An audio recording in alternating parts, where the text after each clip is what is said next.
Okay, it looks like we have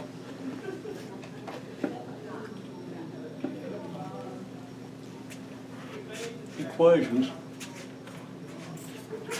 for,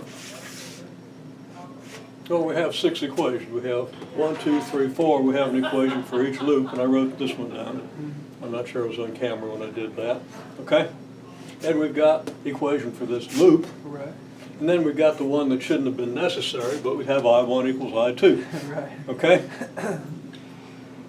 Now, we could write down 2 more equations, because that gives us 4, 5, 6, right? Right. We have 8 unknowns, 8 currents. Right. Okay? So we need 2 more loops. So this is a loop that you all did, and you had the question, okay, here's positive, here's negative, right? So if you go around the loop in the direction I've indicated, and you notice I've labeled each loop with a direction. Now this says loop 4 here, but the board was uneven and I couldn't get that to write clearly, okay? And that's my excuse, and I'm sticking to that story. But anyhow, so we got 4 loops, right? Right. We've only used this one, we need 2 more. We got 3 loops, we got a wealth here, we only have to reject one. I won't use loop 4 since you can't read loop. Okay? And with the way I wrote it. But here's loop 3. Right. Okay, voltage drops around loop 3. Well, let's see, we go this way, I2's going this way, right? Right. So that we have a negative I2 times this, right? Right. And here we have a negative I1 times this, right? And here we have a negative 12 ohms times this. And now we do have a drop. We have the 6 volts here. Right. Now really, if you think about it, it's pretty likely, since there are no sources here, the current is going to go this way, away from the positive, right? Okay, so for loop 3,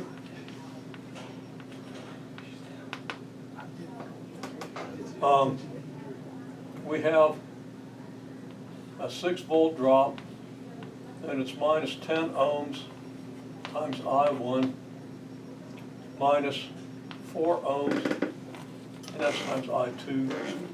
Of course, I1 is the same as I2, but we'll pretend we don't know that. Okay? Times I1, and then minus 12 ohms times I3. So here's our 7th equation, and I've got a little room over here, so I'll write the equation for loop 2 here, right? Okay, so we have what? We have, around this direction, we have I5 going this way, so it's negative I5 times 5 ohms, right? Right.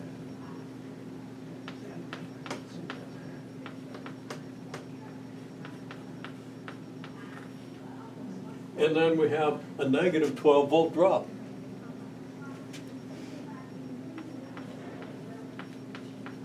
A negative drop because voltage is going from negative to positive, it's going up. Right. Okay? So is No. it always going to be in this direction for those? Because I actually did mine backwards, I think, because I didn't see your arrows. It's not backwards. You can choose what So you direction can want to go make around it go. the loop. Oh, okay, okay. If you go around in the opposite direction, that just changes all Right. the signs. So it's okay to do that, though. That doesn't change anything, Okay, since that's good.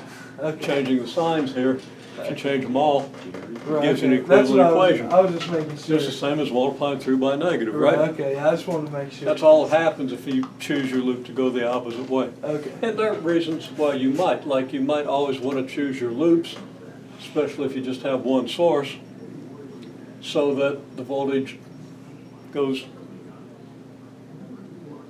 up. Wait a minute now. You know, I got turned around again. I said I5's this way, so we have voltage drop here, right?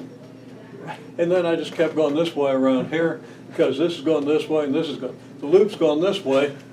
We do have a voltage drop on that loop, so you got to be careful, like I'm not. Okay?